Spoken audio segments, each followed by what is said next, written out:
Olá! Este é o podcast Contabilidade Essencial Hoje, Amanhã e Sempre. Uma iniciativa do Conselho Regional de Contabilidade do Estado de São Paulo, voltada para todos os profissionais do setor, escritórios de contabilidade e para empresas que contratam seus serviços.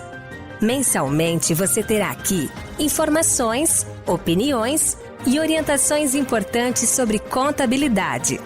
CRCSP. Olá! No episódio de hoje, vamos falar sobre um tema que tem tido destaque nos últimos anos, a contabilidade criativa.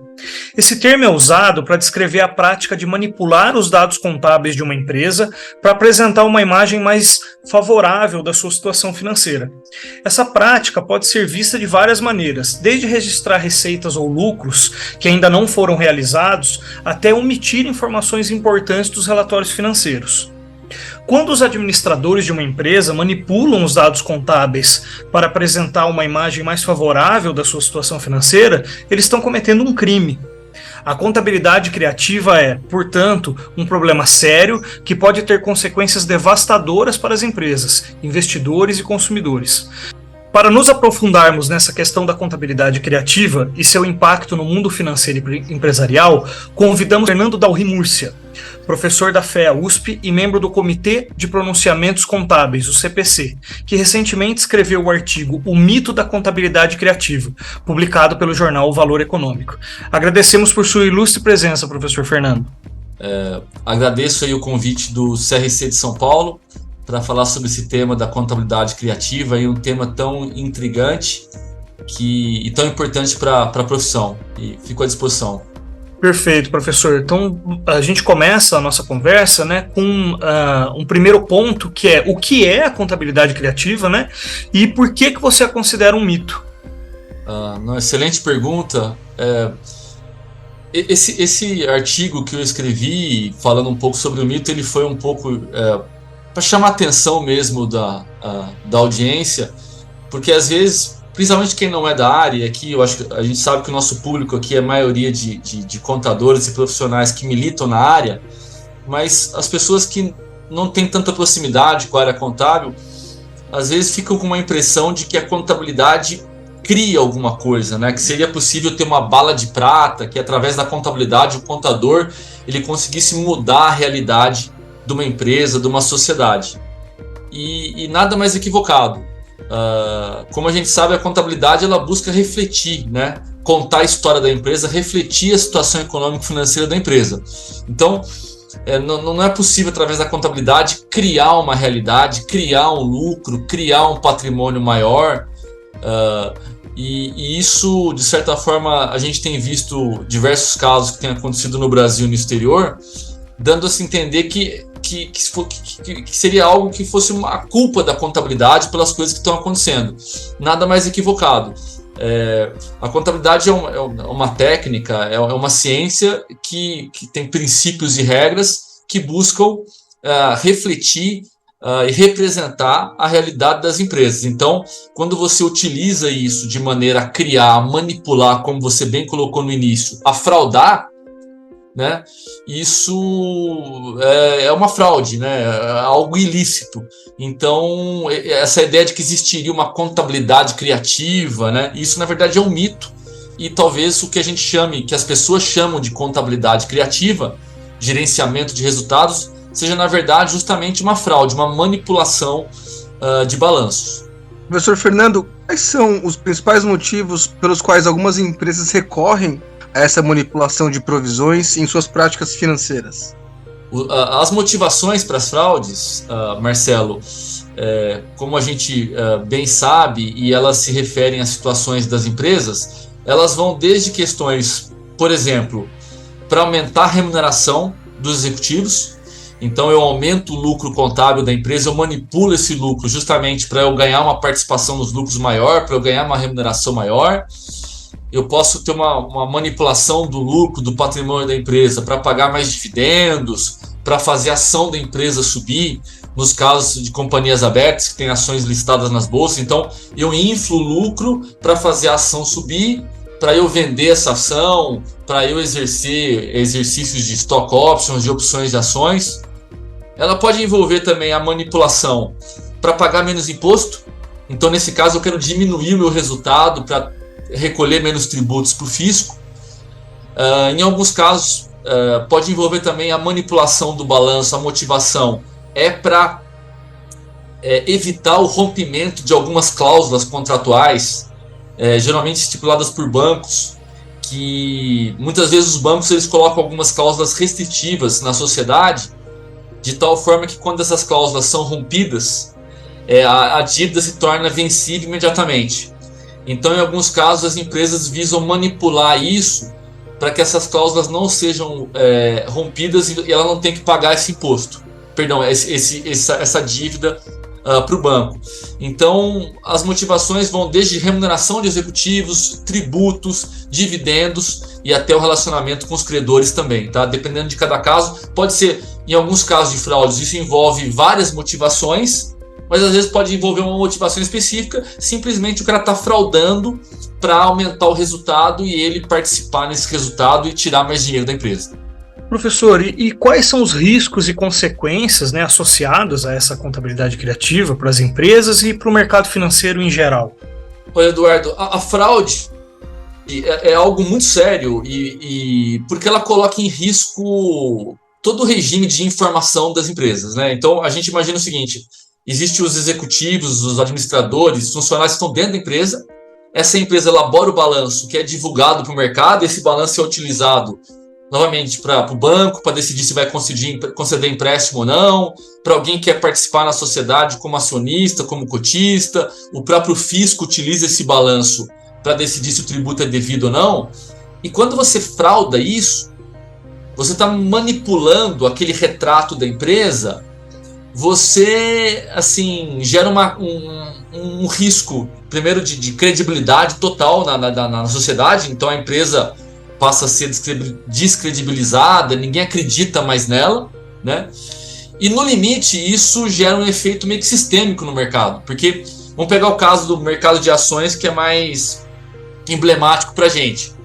No momento que a gente tem uma fraude de uma empresa famosa na bolsa, e pessoas investiram dinheiro e deram dinheiro para essa empresa, compraram títulos de dívida, compraram ações dessa empresa, assumindo que aquele balanço, a contabilidade estava correta, que ela tinha aquele lucro, que ela tinha aquele patrimônio.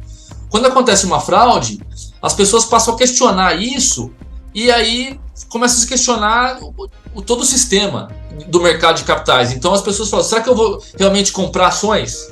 Eu não tenho certeza que a informação que a empresa está me dando é verdadeira. Então, além de ter um efeito específico para a empresa, que pode levar no limite à própria quebra da empresa, ele tem um efeito geral no mercado, porque assim, se os investidores eles não conseguem confiar nas informações que as empresas dão, eles não vão querer colocar dinheiro naquela empresa, né? Ele não vai ter confiança naquilo. Então, é por isso que a fraude ela não é um evento apenas específico da empresa, ela gera uma crise de credibilidade no sistema como um todo, e no limite o acesso ao crédito, os investimentos das empresas ficam comprometidos, tá? É algo muito sério e ele gera realmente um efeito meio que sistêmico em todo o mercado e na economia. E como os reguladores financeiros e as normas contábeis abordam esse tipo de prática? Existem regulamentações específicas para combater esse comportamento, professor? Boa pergunta, Marcelo. Existe sim. Tá? Tanto as próprias normas que elas determinam como as empresas têm que fazer os balanços. Então, a própria natureza da fraude, da contabilidade criativa que a gente falou, é basicamente isso. Tem uma lei que te manda uma norma, que te manda fazer a contabilidade daquela forma. A fraude nada mais é que você fazer algo ilícito, algo que não está na lei. Então, você vai lá e descumpre a lei, descumpre. Então, você está ferindo a lei manda você fazer daquela forma o balanço e você vai contra, você faz algo que é ilícito, ilegal. Então, isso é vedado, a fraude ela é vedada pelas normas, as normas contábeis elas têm requisitos e regras bastante claras. Como é que os reguladores cuidam disso? Então, pegar o caso do Conselho Federal, os conselhos regionais, como por exemplo o caso de São Paulo, eles vão buscar regulamentar a profissão do contador. Então, o contador ele vai ser regulamentado, ele vai ser fiscalizado, e se ele cometer ele também ou participar da fraude, ele vai sofrer as consequências. Mas não é apenas ele, porque muitas vezes o contador não é o contador o principal, na maioria dos casos principalmente, ele não é o principal mentor da fraude. Não é ele que decide. O contador ele não tem incentivo muitas vezes, para querer fraudar a empresa. Geralmente quem vai fraudar a empresa é o administrador, o executivo, que vai manipular aquele balanço. Então, para essas pessoas e também para o contador, eventualmente se tiver auditor envolvido, tem uma regulação, são leis bastante severas, tanto em termos de mercado de capitais, então no caso da Comissão de Valores Mobiliários, no caso dos bancos centrais, do Banco Central do Brasil, e também a justiça, né? Então, no limite, como eu falei, você tem responsabilidade civil, você pode ter responsabilidade tributária por ter fraudes tributárias e até penal. No limite, isso é um crime e você pode, no limite, até, né, no limite ir para a cadeia, né, em razão de fraudes cometidas no âmbito contábil. Então, de maneira geral, os reguladores lidam com isso punindo. Tá? Pelo menos na teoria isso deveria ser punido, né? A gente pode discutir se isso acontece muitas vezes no Brasil, a gente sabe que por vezes sim, por vezes não, mas existem sim regras, leis, normatizações visando coibir esse tipo de comportamento. Aí no caso concreto essas leis vão ter que ser aplicadas e isso vai ter que se tornar efetivo, mas existem regras claras. Obviamente, isso está sempre sendo aprimorado também, porque eu brinco que o ser humano ele é criativo, ele vai desenvolvendo novas formas de burlar, de cometer fraude. A fraude nunca vai acabar, porque onde tem ser humano tem fraude. Agora, a normatização, as leis, a gente tem que procurar sempre adaptá-las e melhorá-las, justamente para buscar coibir esses comportamentos tão nocivos para o mercado. E, professor Fernando, quais são os indicadores, né, os chamados sinais de alerta, né, que os investidores e analistas financeiros podem procurar para tentar identificar, né, essas práticas enganosas nos relatórios financeiros? Perfeito, Eduardo. Eu acho que é uma ótima pergunta, porque as fraudes, elas muitas vezes são de difícil identificação a priori, ex ante. Muitas vezes a gente fica sabendo da fraude depois que ela acontece. Então, a literatura, ela realmente coloca isso que você bem pontuou, os chamados sinais de alerta ou red flags. São sintomas que eles poderiam indicar que existe uma fraude. Então, ele não quer dizer que tem os sinais de alerta, exista fraude, mas na presença deles, é como você bem pontuou, a gente tem que ficar de olho, porque eles poderiam sim demonstrar preocupações onde poderia haver uma fraude. É claro que a fraude vai depender da apuração no caso concreto, da comprovação de que houve o ato ilícito. Existem alguns sinais de alerta que a literatura tem mapeado. E mapeado de que forma? Basicamente, a gente revisa os casos que aconteceram fraudes e começa a verificar o que houve em comum nesses casos. Tá? E aí se desenvolveu algumas metodologias e teorias. Uma delas tem a ver com o chamado triângulo das fraudes. O triângulo da fraude ele é composto basicamente... A fraude, geralmente, quando tem fraude, existe a oportunidade para cometer a fraude, existe a visão, a racionalização de que a fraude é algo normal e também a pressão. Tá? E eu vou dar alguns exemplos aqui. Os nossos ouvintes vão identificar como situações reais que eles já passaram, ou já presenciaram, ou já ouviram. Tá? Primeiro, a oportunidade, ela tem a ver, que é um termo bastante contábil, a oportunidade de cometer uma fraude, ela está relacionada a falhas de controle. Né? Se você está numa empresa, numa organização onde não tem controle de nada, né? Uma empresa onde não tem controles internos, onde não tem processos bem delineados, é muito mais fácil se cometer uma fraude. Porque o negócio é uma bagunça, não tem controle, não tem separação de patrimônio. Então, assim, onde tem falta de controles, falta de governança, tem um ambiente propício para acontecer uma fraude. Tem uma oportunidade para acontecer uma fraude. Quer dizer que vai acontecer? Não. Quer dizer que tem um ambiente. Pode ser muito desorganizado, mas se as pessoas que trabalharem ali forem honestas, não vai ter fraude, não vai ter roubo, não vai ter nada. Mas é um elemento importante. É importante que as empresas busquem ter sistemas de controles robustos para mitigar esse risco de fraude, tá? Da oportunidade. O segundo tem a ver com a visão. O que é a visão? A visão, como eu falei, é a questão de como é que as pessoas racionalizam a fraude.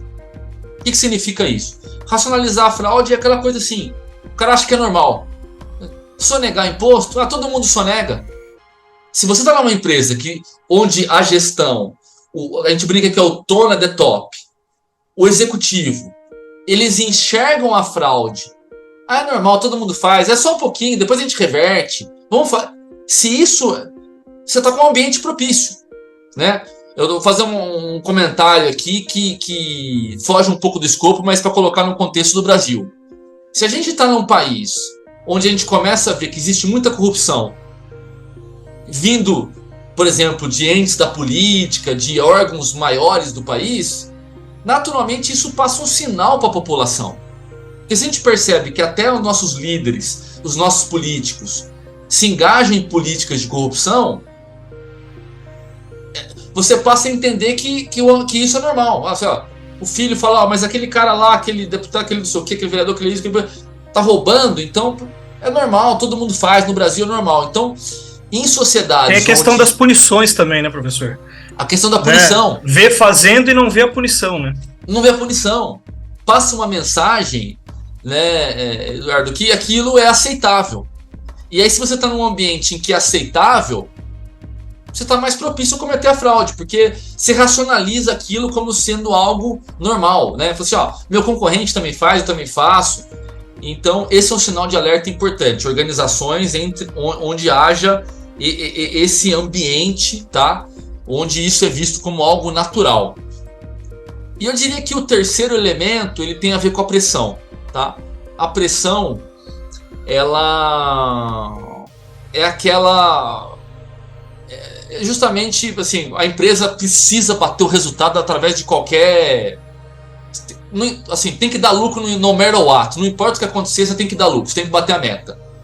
Se eu crio um ambiente em que é o seguinte, cara, você tem que atingir o resultado, não importa, faça o que você tem que fazer, tem uma pressão muito grande para bater resultado, para atingir resultado, as pessoas passam a ter condutas ilícitas, justamente para atingir aquele objetivo. Então, a pressão, ela advém de metas muito ambiciosas, daquela cultura organizacional que eu falei, de atingir o resultado de qualquer forma.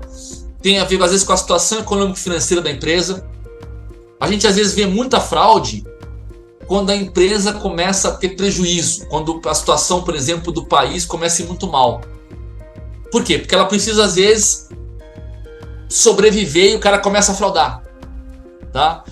Pensa o seguinte, se a empresa estiver ganhando muito dinheiro, por que o cara vai fraudar uma empresa que está ganhando muito dinheiro, né? Já estou ganhando dinheiro, para que eu vou fraudar? Não tem necessidade. Agora, a hora que a empresa começa a ir muito mal, é um sinal de alerta que, novamente, eu falei, os sinais de alerta não quer dizer que tenha fraude, mas é algo para a gente ficar de olho, porque poderia, é um indício.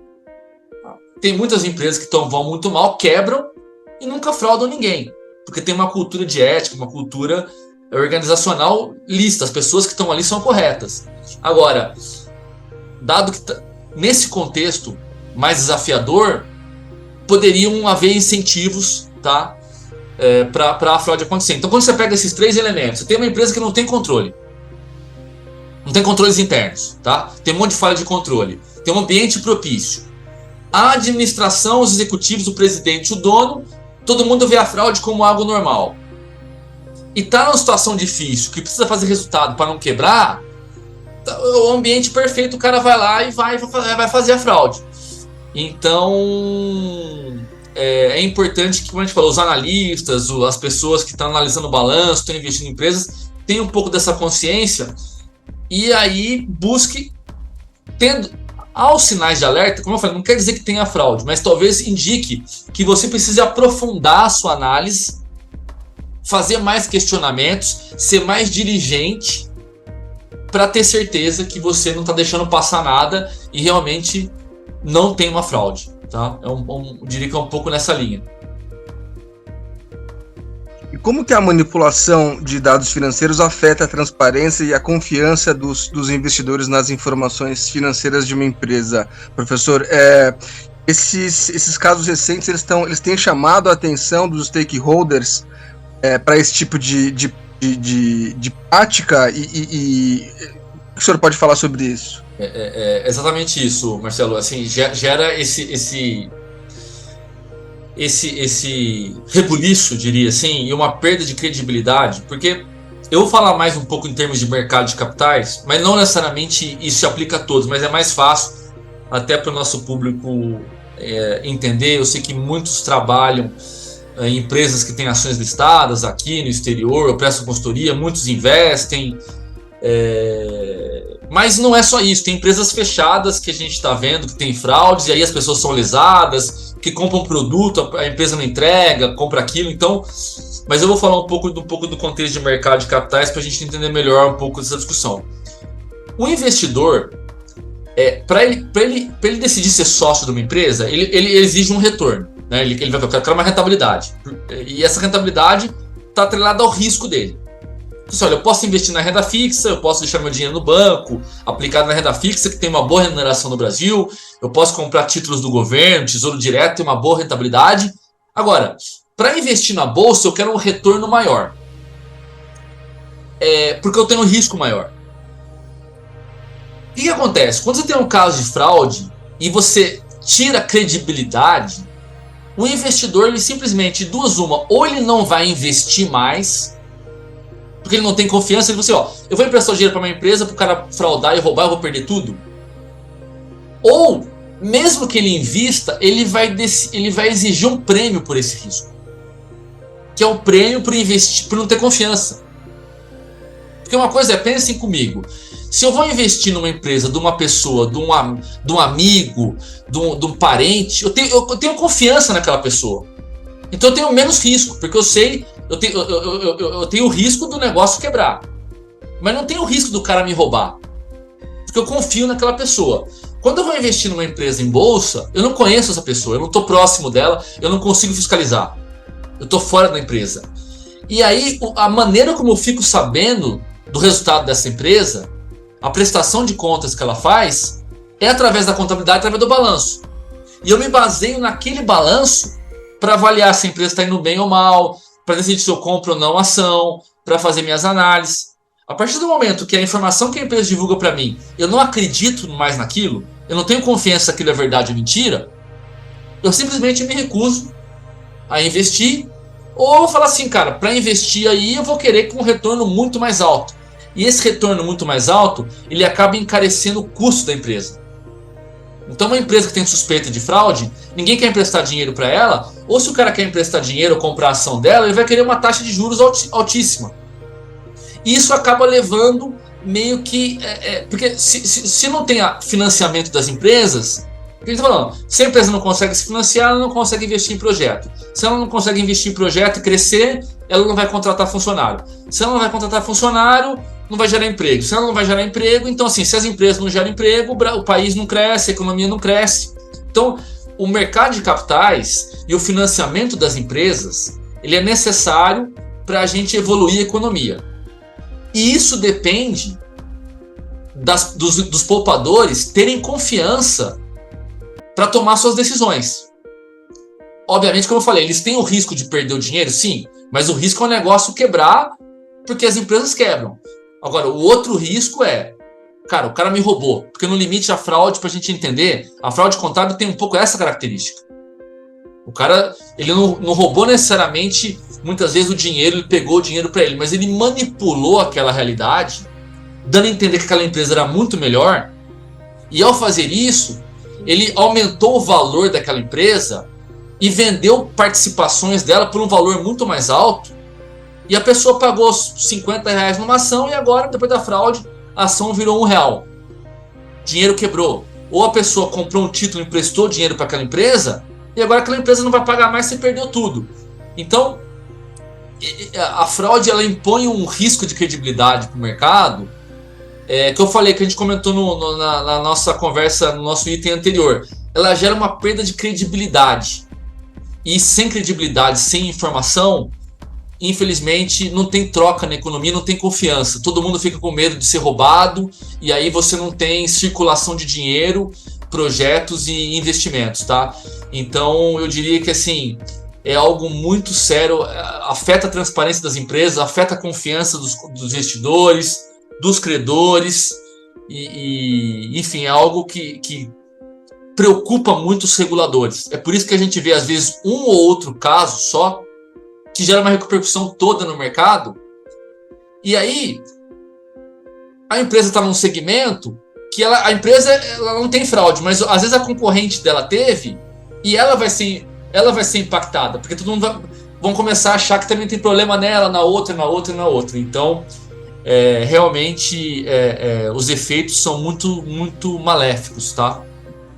Ela é também prejudicial à profissão contábil, professor? O senhor explicou que esse tipo de prática, quer dizer, ele vem dos executivos, né?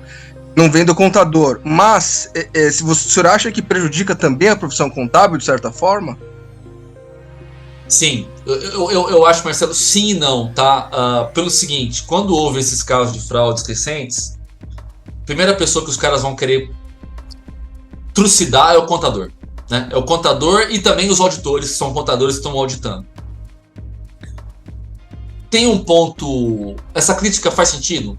Sim, se for comprovado que eles estavam envolvidos, que eles tiveram culpa, tiveram a intenção, foi dolosa a conduta deles, ou se eles tiveram culpa no sentido que eles deveriam ter evitado e não evitado. Tem que ser avaliado no caso concreto. Então, sim, prejudica a credibilidade da profissão, porque aquele que era responsável por registrar as informações, que é o contador, ou aquele que era responsável por auditar, não fez seu trabalho adequadamente. Então, os contadores são criticados com razão. Por outro lado, a solução também passa pelos contadores, pelos auditores.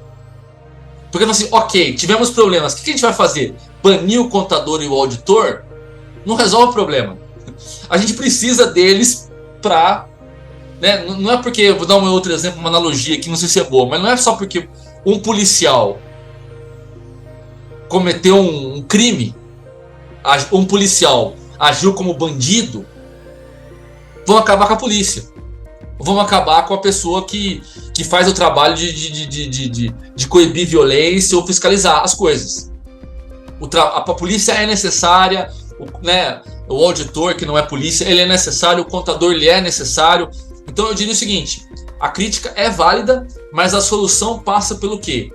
Fortalecer a profissão contábil, justamente para os contadores fortalecer tanto do ponto de vista técnico quanto ético, para a gente melhorar a profissão, melhorar a qualidade da contabilidade e evitar as fraudes, tá?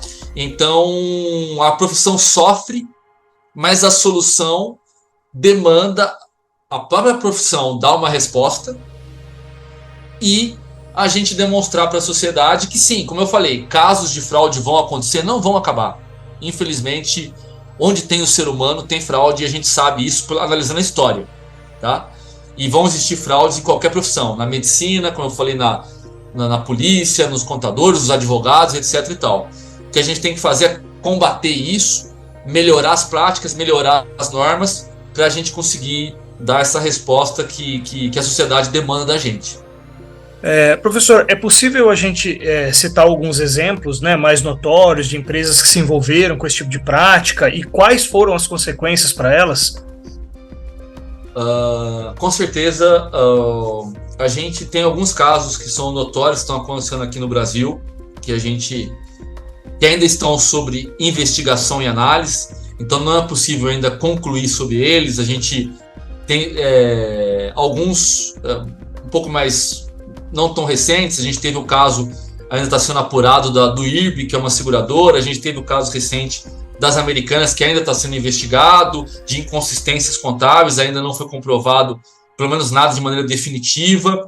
O próprio caso da 123, existe uma alegação de que houve fraude, não dá para saber antecipadamente. Tudo isso demanda que a gente fala de uma contabilidade forense.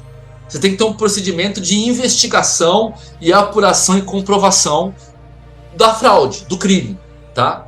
Então, em alguns casos, isso tarda um tempo, tem que ter investigações. Então, esses casos no Brasil ainda estão sobre apuração e investigação pelas autoridades competentes. E a gente teve outros no passado que houve fraude aqui no Brasil, Banco Pan-Americano, o caso lá do Banco do Silvio Santos, dentre outros. Eu vou falar de alguns casos mais famosos que a literatura traz, inclusive casos emblemáticos no exterior. E muitos contadores vão se lembrar do caso da Enron. Tá? A Enron é uma gigante do setor de energia elétrica nos Estados Unidos. Por que esse caso é muito emblemático? Tá? Foi uma fraude que consistia basicamente não, tinham vários. Geralmente, isso é um ponto importante. A fraude, geralmente, ela não envolve só uma conta. Tá? O cara vai fraudar a conta de fornecedores ou a conta de estoque. Geralmente não é só uma conta. Quem vai fraudar, ele vai usar todos os artifícios possíveis para cometer a fraude. Então, no caso da Enron, o que ficou muito notório, isso foi bem apurado, era esconder dívida. Então, mostrar uma dívida menor, e ao mostrar uma dívida menor, você mostra um patrimônio, uma riqueza da empresa maior, registro de receitas, antecipação de receita fictícia. O que seria isso? O registro da receita, ele atende princípios e regras contábeis. Então, muitas vezes, a fraude é antecipar essa receita. É reconhecer a receita antes da hora. Você manipula o período de tempo. Então, para bater uma meta no mercado, para fazer um lucro nesse período, a receita eu tinha que reconhecer só daqui 3 meses. Eu puxo ela para cá. Estou manipulando isso. Isso também é uma fraude. Manipular o regime de competência e o prazo. Receitas fictícias que não existem. Você gerar receitas, contratos, vendas que não existem. Tá? Teve casos também de superavaliação de ativos. Isso pode envolver tanto você reconhecer uma despesa, em vez de reconhecer uma despesa, que é um custo, né, ele vai gerar uma diminuição do seu lucro, eu tiro aquela despesa do resultado e coloco um ativo. E aí eu superavalio o meu ativo, eu gero um ativo fictício, que na verdade é um ativo que não existe. Tá? Em vez de lançar despesa, como custo, como perda, eu aumento o meu ativo. Teve também, muitas vezes em ativos intangíveis, que você não consegue ver ou tocar, é mais fácil manipular isso do que um ativo físico. E no caso da Enron, por que eu trouxe ele? Porque ele é muito emblemático, porque ele envolveu a prisão no mercado americano. Tá? O mercado americano, a gente sabe que os crimes do colarinho branco lá, eles são punidos severamente. Tá? Então, contador foi preso. Tá? Agora eu não lembro se foi o diretor financeiro, que é o CFO, e o CEO, um dos dois foi preso e o outro meio que se matou. O negócio foi muito sério. Foi considerada a maior fraude da história. Tá? Porque era uma das maiores empresas dos Estados Unidos, ninguém suspeitava. Um belo dia, fraude, a empresa quebra, porque ela perde a credibilidade que a gente falou. Se não tiver alguém que coloque dinheiro nela, ela quebra, porque ninguém quer emprestar dinheiro para ela, ela tem que pagar as dívidas dela, o dinheiro seca, uma liquidez seca. Imagina uma fraude num banco. Todo mundo vai querer tirar o dinheiro, o banco vai lá e quebra. Se não tiver ninguém que aporte o dinheiro lá e coloque mais dinheiro, para ela sobreviver, ela quebra. Então a empresa quebrou, pessoas presas, e ela levou indiretamente à quebra de uma das maiores empresas de auditoria independente que existiam, talvez a maior, a famosa Arthur Andersen. Tá? Por quê? Porque a auditoria foi considerada ali, na verdade ela foi absolvida de ser considerada partícipe, mas ela foi condenada por ter destruído provas do processo de auditoria ali. E como vocês sabem, a empresa de auditoria, ela vive de credibilidade. Então assim, se o auditor, o principal ativo dele é a marca e a credibilidade dele. Se o auditor está envolvido na fraude, acabou. Quem que vai querer contratar aquela auditoria? Né? Quem que vai acreditar num parecer daquela auditoria que está envolvido em casos de fraudes? Como é que garante que essa auditoria aqui, que fraudou aquele, também não está aqui? Então, esse caso levou à quebra. Tá? Como eu falei, ela não foi considerada culpada pela fraude, a Arthur Andersen, mas por destruição de provas e tal, e muito mais do que isso, a credibilidade dela por estar envolvida no caso em si foi questionada, e aí realmente a empresa não conseguiu. Era uma das Big 5, Big 6 na época, hoje temos Big 4, só 4, e realmente a Arthur Andersen não conseguiu continuar suas operações. Então, esse caso foi muito emblemático, e ele foi considerado meio quebrador de paradigma nos Estados Unidos, levando inclusive a alterações na legislação, uma que os contadores conhecem bem, que é a Lei Sarbanes-Oxley, ou a Lei SOX, que veio justamente trazer mais exigências de controle, mais punição, para buscar evitar esses casos. Essa é a lógica. Então você tem casos de fraude, você tem aprimoração da legislação, visando que isso não aconteça novamente.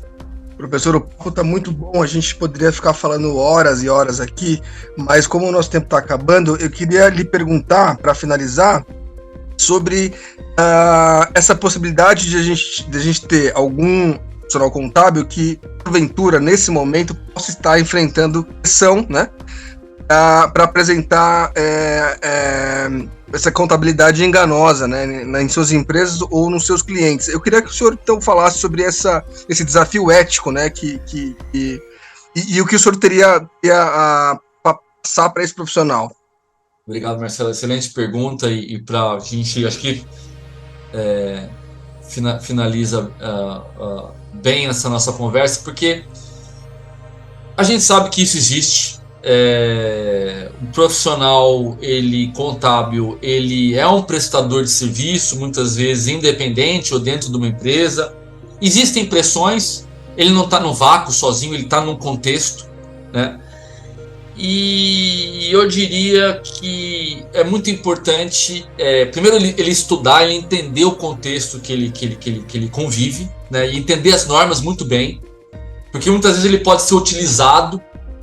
Ele pode não saber que ele está sendo envolvido numa fraude, ele foi apenas um meio. Então, o estudo é muito importante, tá? A preparação técnica desse profissional, para ele não ser enganado, porque ele pode sim ser enganado e não saber de nada. Uma vez que ele está ciente, ele precisa tomar alguns cuidados, tá? Eu diria o seguinte, a gente tem que diferenciar bem o que a gente comentou no início, né? O que é a fraude e o que é algo permitido. É sim permitido que o contador busque ajudar a empresa através das melhores normas, as melhores práticas, tá? E leis. Vou dar um exemplo aqui que todo mundo sabe. Vai fazer um imposto de renda, existem ali escolhas, possibilidades para você pagar menos imposto. Não tem uma única forma de fazer. E um profissional que estuda e bem habilitado, ele pode encontrar maneiras de fazer o contribuinte, a pessoa, pagar menos imposto dentro da lei. E não tem nada de errado nisso. Ele está agregando valor para o cliente dele, vai ser remunerado por isso, por fazer com que o cliente economize imposto. Isso é absolutamente lícito. E é importante que o contador busque fazer isso, agregar valor para o cliente dele, e ele vai ser bem remunerado. Então eu não quero dizer que o contador não tenha que estudar a legislação e buscar oportunidades na legislação para atender os interesses da empresa que ele presta serviço. Tá? Isso é absolutamente normal e lícito. O que ele tem que tomar cuidado é com coisas que estão fora da lei. Burlar a lei. Tá? E quando ele se depara com essa pressão, eu diria que ele tem que refletir muito sobre a sua carreira profissional. Tá? Porque ele tem que lembrar que ele tem um registro no CRC, nesse caso, registro de São São Paulo, no CFC, ele tem uma carreira pela frente. E se envolvido nisso, as pessoas que tiverem, eu falei, o contador dos Estados Unidos, o cara ficou preso. Mesmo que a pessoa não vá presa, a carreira dela vai ser manchada para conseguir outros trabalhos, enfim. E não só isso, o próprio comportamento ético do profissional, né? O contador é um profissional que ele visa auxiliar a empresa, como a gente falou, trazer informação, refletir, auxiliar a tomada de decisão. Então, quando ele se encontra numa situação dessa, ele tem que refletir, eu diria que ele tem que avisar o cliente, ó, isso aqui está errado, isso aqui não pode ser feito. Primeira coisa.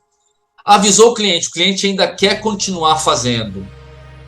e é algo ilícito, eu diria que ele deveria, no limite, se ausentar, falar, não vou fazer isso, tá?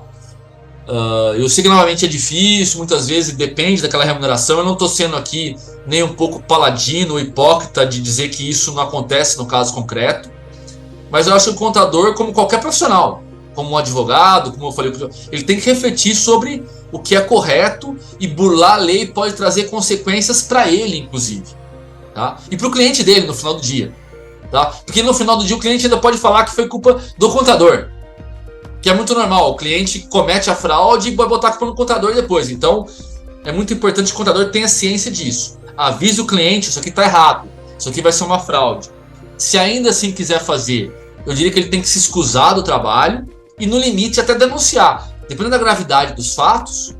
Se ele tem conhecimento de uma fraude e ele não faz nada, ele no limite pode ser considerado conivente, tá? E partícipe. E mesmo que não seja, ele envolvido nesse ambiente, ele vai ter que se defender, ele vai estar numa situação muito desagradável. Então, é importante que os profissionais que estão nos ouvindo, como eu falei, estudem, reflitam sobre essas situações e, novamente, como a gente falou, busquem profissionais, empresas que não sejam coniventes com esse tipo de coisa. Porque se envolver com isso, a gente acaba assumindo riscos na física, no CPF nosso, tá?